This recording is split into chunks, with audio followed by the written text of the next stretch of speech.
I think the only two consultations that have been more than this have been, I think I'm right in saying, Dr. Allison's abortion response and the horse trams response.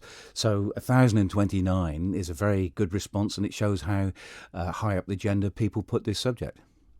Most of the responses were from individuals. I think it was just 4% from businesses. Was that a bit disappointing, not to see more of a corporate responsibility? Yeah, I think so. But a lot of the corporates are doing things already, and the public really want their say, don't they? And I think on the one hand, it's perhaps not a bit of a surprise actually that the public response was so big.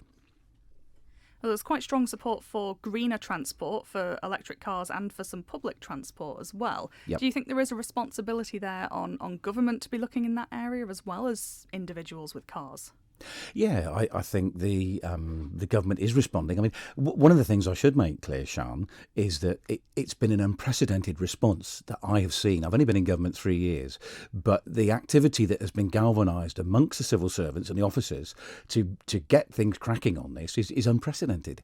And transport, of course, is one of the things. We've got a hybrid bus we're trialling, the latest Mercedes hybrid, and that has regenerative braking. As it brakes, it charges the battery up for the electric motor. It is internal combustion engine as well as electric, but it's a very good start, and that just gives you a little example of what government is actually doing. Another area that featured quite heavily was buildings. Quite a lot of support for new buildings to be zero emissions or near zero carbon emissions. Yep.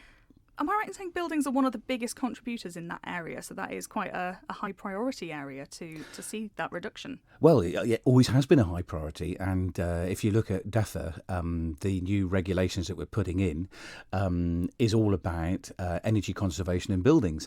And we're trying to encourage passive building, which is completely zero carbon emissions. And that obviously has been picked up by the public. It's going to take time because new buildings, they are, as I say, new buildings. You won't change all the housing stock overnight, but it's an area that we need to focus on. Were you surprised by the demographics of the respondents? I think more than half of them were over 45. Yeah, that did surprise me a little bit because we've obviously got the schools' climate change protests outside of Tynwald, and yet the youngsters didn't seem to pick up the consultation. But maybe they voiced their views in a different way. So what happens next? What is government going to do with these responses? What's the substance behind it exactly?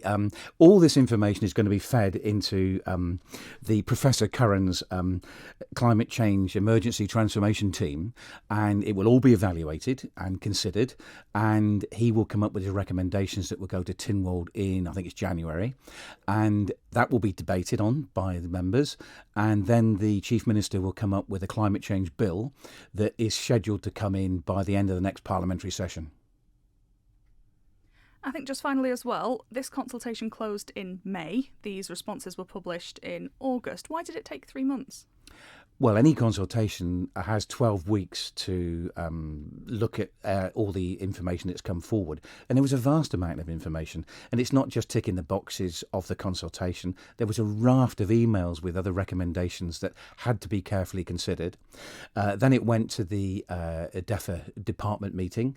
And, this stuff doesn't happen overnight. And when you consider in DEFA, they have all the Brexit things going on as well. It's been a massive workload for the officers.